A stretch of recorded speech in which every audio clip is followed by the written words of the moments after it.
আসসালামু আলাইকুম everyone, welcome back to another video. Shafin Ahmed. আমি আমেরিকায় ক্যালিফোর্নিয়া এসে পড়লাম আপনাদের জন্য একটা চমৎকার ভিডিও বানানোর জন্য। যারা আমেরিকায় আসতে চায় তারা আমেরিকায় আসবে কি আসবে না, এবং যারা বিজনেস করতে চায় অথবা আপনি মাইগ্রেট হতে চায় এবং ট্যুরিস্ট ভিসা নিয়ে আসতে চায়, স্টুডেন্ট ভিসা নিয়ে আসতে চায়, কাদের এখানে আসা উচিত এবং উচিত না, এখানে লাইফস্টাইল কি, এখানে সে আসলে হ্যাপি থাকা যায় কিনা, আসলে অনেক টাকা কামানো যায় কিনা, আসলে অনেক বড় হওয়া যায় কিনা, আসলে আপনি লাইফে ট্রুলি লংলি হবেন না হ্যাপি হবেন, পুরো ভিডিওটা বানাবো আমার একজন আমেরিকান ভাইকে নিয়ে।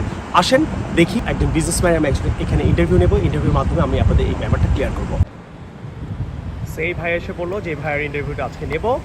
সো ভাইয়াকে আমি রিকোয়েস্ট করেছিলাম একটা ইন্টারভিউ দেওয়ার জন্য। সো ভাই আসতেছে, সে আমেরিকায় বিজনেস করে। আসেন তার সাথে কথা বলবো। It's good to see you ভাই, কেমন আছেন? ওকে, আসসালামু আলাইকুম ভাই।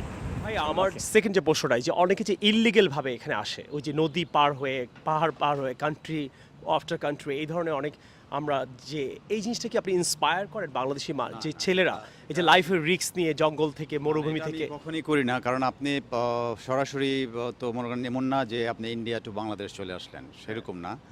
এটা আসলে 6টা-7টা দেশ, যেমন আপনার বলেন বলিভিয়া, হন্ডুরাস, গুয়াতেমালা, পানামা, তারপর আপনার মেক্সিকো, সম্পূর্ণ দেশগুলো পার হয়ে তারপর আপনার আমেরিকা আসতে হয় মেক্সিকান বর্ডার দিয়ে।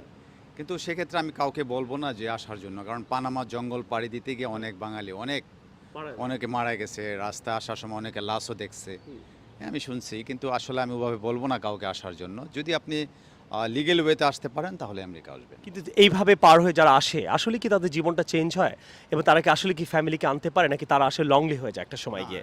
অ্যাকচুয়ালি তার কাগজ হতে হতে তার এমন হতে পারে তার বউ বুড়ো হয়ে গেছে, বাচ্চা কাচ্চা হয়তো বিয়ে শাদী হয়ে গেল, সে আসলে একটা ফ্যামিলি লাইফ থেকে সারা জীবনের জন্য হ্যাপিনেস থেকে সে বঞ্চিত হলো, এমন কি কিছু হতে পারে? মানে আপনি বুঝতেছি না ব্যাপারটা। না, অবশ্যই আপনি তো অনেকদিন থাকেন।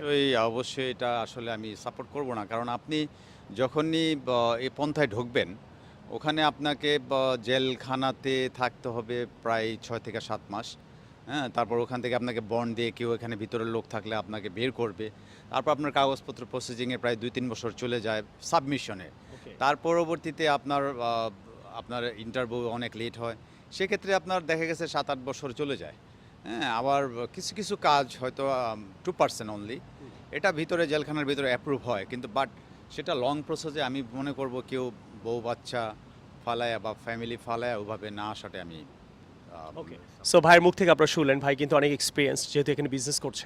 এখন আমার নেক্সট প্রশ্নটা হলো ভাইয়া, যে এখানে আসলে নাকি অনেক হ্যাপি থাকা যায়। আমাদের দেশে হাজব্যান্ডরা ওয়াইফের মাথা নষ্ট করে ফেলে, ওয়াইফ হাজব্যান্ডের, যে আমেরিকা চলো, আমেরিকায় গেলে বাচ্চা নাকি মানুষ হয়, জীবনে নাকি বাচ্চা মানুষ থাকা যায়, হ্যাপি থাকা যায়, এরকম একটা আমাদের দেশে যে বাংলাদেশি মানুষগুলো থাকে, এরকম অনেকের একটা ধারণা যে আমেরিকায় গেলে, ইংল্যান্ডে গেলে, অস্ট্রেলিয়ায় গেলে নাকি জীবন অনেক হ্যাপি থাকা যায়। সো আপনি বাংলাদেশি যে মানে হাজব্যান্ড ওয়াইফ যারা এই ধরনের চিন্তা করে, এইটা কি আসলে কি আপনি সাপোর্ট করেন? আপনি তো আসলে আমেরিকা থাকেন, আমি তো থাকি না, আমি ট্যুরিস্ট 2 দিন ঘুরে চলে যাই। আসলে আমি এই ব্যাপারটা টোটালি সাপোর্ট করি না। কেননা দেখেন, হাজব্যান্ড ওয়াইফ হ্যাপি থাকে যে বিষয়টা বললেন, এখানে আমার দেখা মতে আমি আপনি 100-এর ভিতরে ধরেন 70% ফ্যামিলি মানে ঝামেলা তাদেরকে মানে বিভিন্ন কেস টেস করতে থাকে। দেখা গেছে পরকীয়াটা অনেকই বলা চলে। কি বলেন? হ্যাঁ, পরকীয় আছে এটা। আর একটা বেসিক্যালি দেখা গেছে এটা হয়ে যায় ভাই। হ্যাঁ, আরেকটা বিষয় হচ্ছে যে ফ্যামিলি নিয়ে হ্যাপি থাকা যায় বলতে গিয়ে এটা হাজব্যান্ডকে অনেক প্রেশার নিতে হয় ফ্যামিলির ব্যাপারটা নিয়ে। হ্যাঁ, আর আপনি মনে করেন তারা উভয়ই এখানে দ্বন্দ্বটা বেশি, আমাদের দেশের মতো না। আমি এটা সাপোর্ট করি না কখনোই আমার দৃষ্টিকোণ থেকে, কারণ আমার দেখছি অনেক ফ্যামিলিকে আমি দেখছি তাদের বিভিন্ন কেস কোর্টে চলে গেছে, সম্পত্তি নিয়ে যা ঝামেলা হয়, কারণ এটা আসলে থেকে বাংলাদেশের মতো না। এখানে আপনার একটা ঝগড়া হলো, হয়তো বাবা মা এটাকে মিটমাট করে দিল, বন্ধু বান্ধব, কিন্তু এখানে করে কথায় কথায় কেস, পুলিশ কিছু হলে আপনার হাজব্যান্ডের ইনকাম ভালো, দেখা গেছে আপনি মিলিয়নার, আপনার ওয়াইফ কেস করে দিলে সেক্ষেত্রে 70% ওয়াইফ এটা অটোমেটিকলি কোর্ট থেকে পেয়ে যাবে। সেক্ষেত্রে আমাদের অনেক ফ্যামিলি মেয়েরা লুবি হয়ে যায়। হ্যাঁ, এসে লুবি হয়ে যায়, হাজবেন্ডের এগেইনস্টে কেস টেসও করে দেয়। এটা ম্যাক্সিমাম কেসগুলো। সে হয়তো চিন্তা করে আমি তো পাসপোর্ট পেয়ে গেছি, আমি তো এখানে লিগ্যাল হয়ে গেছি। এরকমই কি করে বাংলাদেশে যে মেয়েরা, যে আমাদের যে বাংলাদেশি মেয়েরা, যে ছেলেরা যে যখন বিয়ে করে তাকে আনার পর সে হাজবেন্ডকে ছেড়ে দেয়, এরকম অনেক কেস আছে। অনেক কেস আমার জানার মতো অনেক কেস দেখা গেছে। সে কেস করে গ্রিন কার্ড হয়ে আসলো, আসার পর তাকে ভালো লাগতেছে না, হ্যাঁ, সে ডিভোর্স দিল, পরবর্তীতে সে আবার পুনরায় বিয়ে করে আরেকজনকে নিয়ে কি বলেন? তখন হাজবেন্ড অবজেক্ট করতে পারবে না যে আমি তাকে নিয়ে আসছিলাম? এটা কমপ্লেন করলে কিছু হয় না, মানে আমেরিকা তো সবাইকে স্বাধীন দেয়, ও। সেক্ষেত্রে এটা কিছুই হয় মানে না। মেয়েটার যখন চোখ ফুটে গেল বা ছেলেটাও, এটা ছেলেটাও তো হতে পারে, ছেলেটাও হতে পারে, যে উভয় চোখটা ক্ষেত্রে। ফুটে গেল তখন সে ওয়াইফকে ছেড়ে দিল, একে এ করে দিল, এরকম একটা ইন্টেনশন কাজ করে। আর আসলে হ্যাপিনেসটা নিয়ে আমি আপনাকে প্রশ্ন করি, আসলে কি হ্যাপি থাকা যায়? আমার এটা প্রশ্ন, যে অনেকে দেখবেন ভালো বিজনেস, জব, গাড়ি বাড়ি ছেড়ে, বাবা মাকে ছেড়ে, সবাইকে ছেড়ে সে এখানে এসে পড়ে, একা একা থাকে। আমি যেটা মনে করি যে আপনাকে আপনি যে প্রশ্নটা রাখছেন যে ফ্যামিলি নিয়ে আসলে হ্যাপিনেস থাকা যায় কিনা, সেক্ষেত্রে আমি বলবো না, এটা থাকা ভালো, মানে থাকা যায় না। অধিকাংশ ফ্যামিলি ঝামেলা থাকে, তারপরেও অনেক ফ্যামিলি থাকতেছে না, সব ফ্যামিলির মেয়েরা তো এক হয় না। হ্যাঁ, ছেলেরাও এক হয় না। এক হয় না। হ্যাঁ, আরেকটা বিষয় যে হচ্ছে আপনি বাচ্চা কাচ্চার যে বিষয়টা আমাকে বলছিলেন, যে আসলে কি বাচ্চা মানুষ হয়? হ্যাঁ, বাচ্চা মানুষে বলতে আমাদের দেশের মতো হয় না এখানে, যে কালচার হ্যাঁ।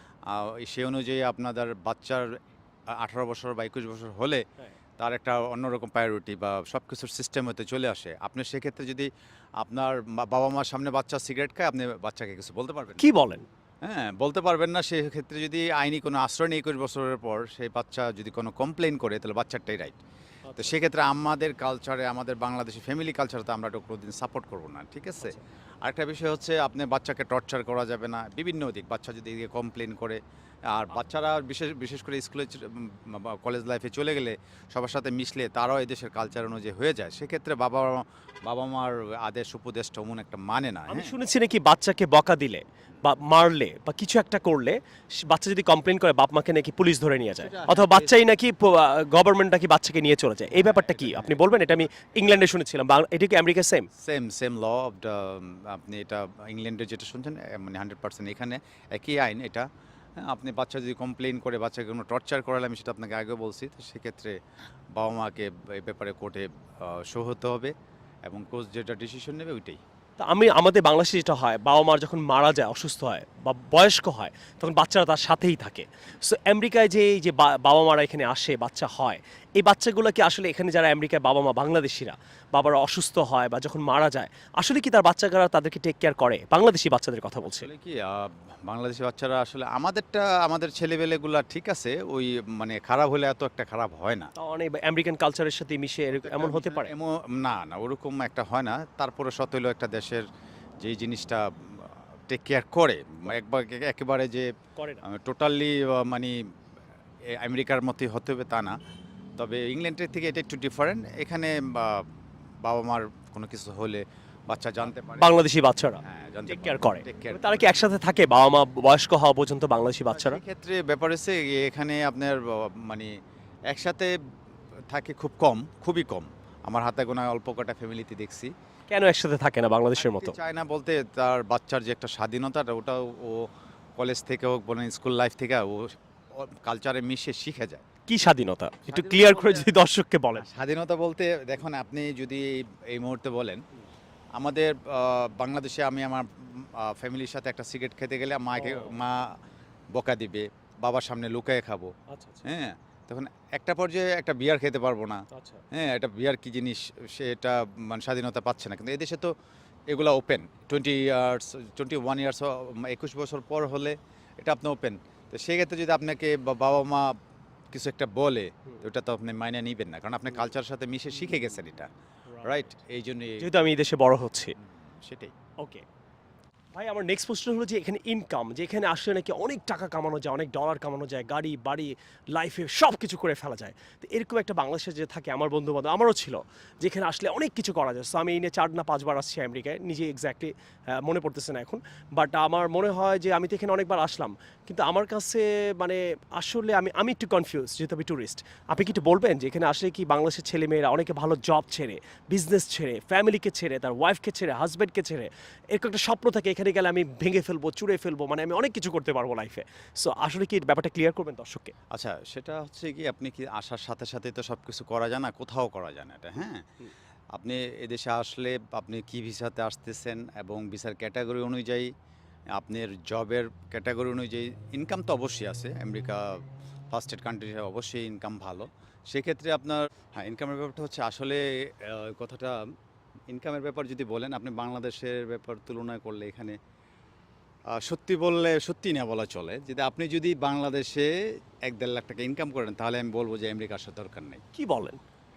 আমি বাংলাদেশে এমন মানুষকেও চিনি যে মাসে 5 লাখ টাকা, 6 লাখ টাকা, 3 লাখ টাকা ইনকাম করে, সে সব কিছু বাদ দিয়ে বাংলাদেশে এখানে এসে সে নর্মাল যে জবগুলা করে, আসলে কি এটা সে নিতে পারে? একটা হাজবেন্ডের জন্য অনেক কষ্টকর না ব্যাপারটা? অবশ্যই কষ্টকর। আপনি যদি 1.5 লাখ টাকা কামায়া যদি বাংলাদেশে ফ্যামিলি নিয়ে ভালো তবে থাকে, সে হয়তো একটা কোম্পানির ম্যানেজারও। ভালো থাকেন, আমি মনে করি ওইটাই ভালো। হ্যাঁ, এখানে যদি আপনি আসার পর অনেক স্ট্রাগল করতে হয় আপনাকে, দেখেন এখানে আসলে তো আপনি সাথে সাথে কাগজ পেপার যেগুলো সাথে সাথে পাচ্ছেন না, সেক্ষেত্রে আপনি ভালো জবও পাচ্ছেন না। ঠিক আছে, তাই আপনি যদি যে ভিসাতে আসেন আপনার কাগজপত্র প্রসিডিউর অনুযায়ী আস্তে আস্তে আপনি লিগ্যালাইজেশন হবেন, গ্রিন কার্ড হবে, বা আপনি গ্রিন কার্ড নিয়ে আসলেন, হ্যাঁ, তখন সেক্ষেত্রে আপনাকে একটা জব করলে বড় জোর কত 2.5 লাখ 3 লাখ টাকা ইনকাম করবেন। তো সেক্ষেত্রে যদি আপনি বাংলাদেশে 1.5 লাখ টাকা ইনকাম করতে, ভালো না? এখানে তো খরচটা ওই রকম, ফ্যামিলি নিয়ে থাকলে তো আরও খরচ। সব বাদ দিয়ে কত টাকা থাকতে পারে, সেভ করতে পারে? 2.5-3 লাখ মানুষ এখানে বা আপনার লিগ্যাল পর্যায়ে যখন আপনি ভালো একটা জব করবেন, সেক্ষেত্রে দেখা গেছে আপনি 2 থেকে 2.5 লাখ টাকা আপনি সেভ করতে পারবেন খরচ টরচ দিয়ে। কিন্তু ব্যাপার হচ্ছে ওটাও খুব রেয়ার, এটা সবাই পারে না। আপনি দেখা যাচ্ছে 100-র ভিতরে 10 জন 20 জন। কিন্তু আমাদের দেশে দেখা গেল অনেক সময় আমাদের যারা ভাবিরা আছে, মানে বা আমাদের মানে হাউস ওয়াইফ, তারা হাজবেন্ড একটা ভালো জব করে হয়তো, হ্যাঁ খুব ভালো জব করে, কিন্তু তাকে অনেক ইন্সপায়ার করে আমেরিকা চলো, কানাডা চলো, কানাডায় গেলে বড় হওয়া যাবে, বাচ্চা মানুষ হবে। কিন্তু ওই হাজবেন্ডটা কিন্তু একটা কোম্পানিতে খুব ভালো একটা জব করে, বা অনেক ভালো একটা রেসপেক্টেবল একটা জায়গায় সে বিজনেস করছে, জব করছে। তো এইসব ছেড়ে দিয়ে কি আসলে তার কানাডা, আমেরিকা, ইংল্যান্ডে আসা উচিত? এবং সে তার কী ধরনের জব করতে পারবে হাজবেন্ডটা তখন? উচিত কিনা আগে এটা বলেন। প্রথমত বলবো যেটা আসলে এটা উচিত না। উচিত না। হ্যাঁ, আচ্ছা, কেন না? কেননা আপনি যখন একটা মানে কবিতার আবৃত্তি শুনছেন না, নদীর এপারে ছাড়িয়া কহে নিঃশ্বাস ও পরে যত সুখ সেখানে আমার বিশ্বাস। আসলে সুদূর আমেরিকার স্বপ্নেই ভাবা যায়, অনেক কিছুই ভাবা যায়। যখন আয়সা এটা আপনি স্ট্রাগল করে দেখবেন সব কিছু ফ্যামিলি নিয়ে সেট আপ দিয়ে, হ্যাঁ, সেক্ষেত্রে এটা আসলে আমি বলবো যে এটা মোটেও ঠিক না। আপনি দেশেই ভালো ছিলেন, হ্যাঁ, আর ফ্যামিলি নিয়ে আসলে এখানে ফ্যামিলির রুম ভাড়া টাড়া নিলে সব অনেক খরচ, অনেক খরচ। তো সেক্ষেত্রে প্রাথমিক অবস্থা আপনি সেভ করতে পারবেন না, ঠিক আছে, সেভ করতে পারবেন না। তো আমার মতে বা আমি এটাকে কখনোই প্রাধান্য দিই না। আচ্ছা আচ্ছা, ঠিক আছে, থ্যাংক ইউ।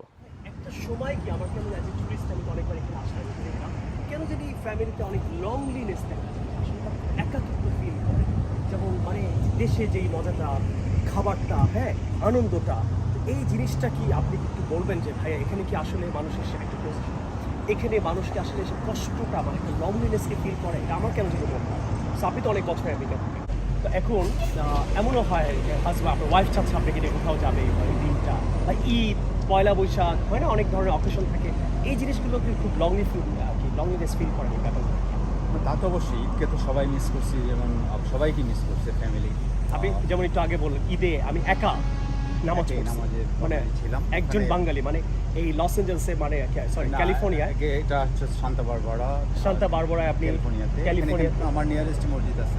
মানে আপনি একা মুসলমান ছিলেন এখানে, মানে বাংলাদেশি, সরি বাংলাদেশে আমি একাই ছিলাম, ইন্ডিয়ান ছিল, আর্মানিয়ান, সৌদি আরব, বিভিন্ন। এটাও তো একটা একাকিত্ব, একটা বোধ।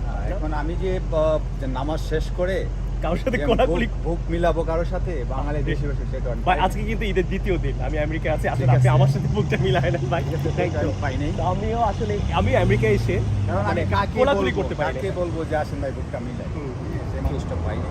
তারপর নামাজটা পড়ছি, ভালো লাগছে এতটুকু। তারপর যে আপনার নামাজ শেষ করে সামাই খাবো, সেসব ব্যাপারটা হয় নাই। এটাই সে প্রবাস অ্যাভারেজ করলে যে কাকেই আছে, আসলে মূল শান্তিটা নিজের দেশ ছাড়া কারণ। থ্যাংক ইউ ভাইয়া, আমি খুবই খুশি হলাম আদর ভাই। Thank you for the lovely interview. আপনি অবশ্যই আপনার বিভিন্ন সব চ্যানেলে আমি দেখি, আপনার মোটামুটি সাবস্ক্রাইব এবং ফলোয়ার অনেক। তা আমি সবসময় আপনাকে ফলো করি এবং আপনার ভালো লাগে। তা আজকে সৌভাগ্যবান আপনার মতো মানুষকে কাছে পাই, ঠিক আছে। এবং এই দেশ থেকে যে আমি মানে ইন্টারন্যাশনালি ভিডিওগুলো বানানো শুরু করলাম, এই ব্যাপারটা আপনি কেমন করে দেখছেন? এটা আমি অবশ্যই ভালো, সব কিছুই ভালো ভালো ভালো তো অবশ্যই। হ্যাঁ, অনেকেই তো অনেক ভিডিও করে আমেরিকাকে নিয়ে। কেউ কাউকে দেখি ঢাকা টু ফ্লাইট আমেরিকা আসে, হ্যাঁ, এসে মানে মাঝে মাঝে ট্রানজিট ফ্লাইটটা হয়তো অতটুকুই হয়তো ডিটেইলস ভিডিওটা হয়তো ভিডিও পাই না। ইনশাআল্লাহ ইউটিউবে এটা একটা আশা করি সামনে আপনি আরও আসবেন, আরও মজার মজার ভিডিও বানাবেন। আমাকে না নেন, অন্য কাউকে নতুন কারোর সাথে দেখা হবে, নতুন কিছু দেখা দেখাবেন সবাইকে, সবাই অবগত হোক আমেরিকা সম্বন্ধে, জানুক বুঝুক যে আসলে টাকাই সব কিছু না ভাই। ঠিক আছে, আপনার ফ্যামিলি মেনটেন্সি, ফ্যামিলি নিয়ে থাকা বা একটা টং দোকানে বসে চা খাওয়া, এটা হয়তো শান্তিটা টাকার কাছে কিছু না। ঠিক আছে, এগুলা মানে এগুলোই বড়, টাকা কিছু না, নাথিং। আপনার কি এখন মন চায় যে সব ছেড়ে দিয়ে দেশে চলে যান? আসলে মাঝে মাঝে মনটা চায় যে এখনই চলে যেতে পারতাম, আসলে পারি না। কেন? আমি এটা অনেক আমেরিকান বাংলাদেশিদের সাথে যখন না, কথা বলি এটা- সবাই এটা চায়, সব কিন্তু কিছু টোটালি কেন চলে যেতে চায়? আসার জন্য তো পাগল থাকে, কিন্তু চলে যেতে চায় কেন? আপনি তো একটা পর্যায়ে যখন ইনকাম করবেন, ইনকামটা বিবেচনা করলে একটা পর্যায়ে যখন দেখবেন আপনার ইনকামটা হয়েছে, তখন আপনি একটা মঞ্চে একবার মঞ্চে যে আপনি চলে যান দেশে কিছু একটা করেন। আমার মঞ্চে টাকার দিকে থাকা যায় না, থাকে আর কটা দিন দেখি ভালো কিছু আর কিছু করা। মানে দেশে কিছু করলে একটু আরামে করা সবাই যায় আশা অনেকটা না? সবাই আশা করে। এখানে সেই আরাম লাইফ স্টাইলটা না, সম্ভব না, না। না, আপনি দেখেন সকাল 7টায় আসি রাত 10টা বাজে, তারপর আবার শোয়া, রান্না করা, রান্নাও করতে হয়। মাঝে মধ্যে রান্না করতে হয়। হ্যাঁ, ঠিক আছে, তো এই সবারই এরকম, লাইফটা সবারই এরকম বেশি। হাজব্যান্ড ওয়াইফের ক্ষেত্রে একই অবস্থা, দেখা গেছে ওয়াইফ কাজে থাকে, হাজব্যান্ডকেও রান্না করতে মাঝে মাঝে, আবার মিলঝিল করে দুজনের ছুটি একসাথে পায় না। এটা আপনাকে বলছি তো ডিটেলস, এরকম লাইফটা আসলে প্রবাসী লাইফটা আসলে খুবই কষ্টকর। বিশেষ করে আমি আমার লাইফে তো আর কম দাবি করি নাই। রাইট রাইট, হ্যাঁ, আপনার সব জায়গায় যে দেখছি আসলে ফলাফল একই একই। আমেরিকাতে একটু বেশি বেশি আসলে কারণ আর টাকা ইনকাম করতে গিয়া সময়কে তারা ভুলে যায়, ফ্যামিলিকে একটা সময় ভুলতে হয়, আর সুখ শান্তিও তারা সব একসময় কিছু চলে যায়। বিসর্জন দিতে হয়। তো যাক, আজাদ ভাই ভালো লাগলো। খুবই হ্যাঁ, সুন্দর একটা ঠিক ইন্টারভিউ আছে। দিয়েছেন। Thank you আমার so মনে much. হয় না Thank you. এই ধরনের এত সুন্দর ইন্টারভিউ ইউটিউবে আছে কিনা, বা আমার মনে হয় এই ইন্টারভিউ থেকে বাংলাদেশে অনেক ছেলে মেয়ে আশা করি সবাই- হাজব্যান্ড ওয়াইফরা অনেক উপকৃত হবে।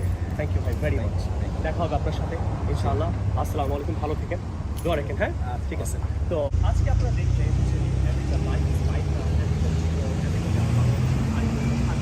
এবং আমেরিকায় যারা আসতে চায় স্টুডেন্ট ভিসা নিয়ে, যারা লংলি ফিল করে ইনকাম করা যায়, পুরো ব্যাপারটা আজাদ ভাইয়ের মাধ্যমে আমাদের রেসপেক্টেবল একজন বাংলাদেশি বিজনেসম্যান আজাদ ভাই যেভাবে আমাদেরকে তার, আমার মনে হয় সে তার মনের সমস্ত কথা এখানে বলেছে। যারাই আমেরিকাকে অনেক বড় কিছু মনে করেন তারা হয়তো এখান থেকে অনেক কিছু শিখতে পারবেন, অথবা যারা মনে করেন আমেরিকা এসে আমি অনেক কিছু করে ফেলবো, সুখে থাকবো, টাকা কামাবো, এটা করবো ওইটা করবো, হয়তো আপনি অনেক কিছু এখানে এসে হারাতেও পারেন, আবার অনেক কিছু পেতেও পারেন।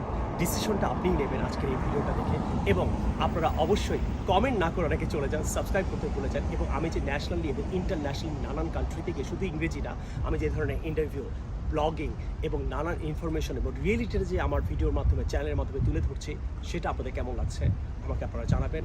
আমি শাফিন আহমেদ, আমেরিকার ক্যালিফোর্নিয়া থেকে এখানেই বিদায় নিচ্ছি। নেক্সটে হয়তো কোনো এক আজাদ ভাইয়ের সাথে, কোনো এক ভাইয়ের সাথে, বোনের সাথে দেখা হবে, তার কোনো সুখ দুঃখ নিয়ে আমরা কথা বলবো। সো আপনারা আমার জন্য দোয়া করবেন, আমি যেন আরও চমৎকার চমৎকার ভিডিও আপনাদেরকে উপস্থাপনা করতে পারি ইন ফিউচারে। I will see the new video some other time. আল্লাহ হাফিজ, আসসালামু আলাইকুম।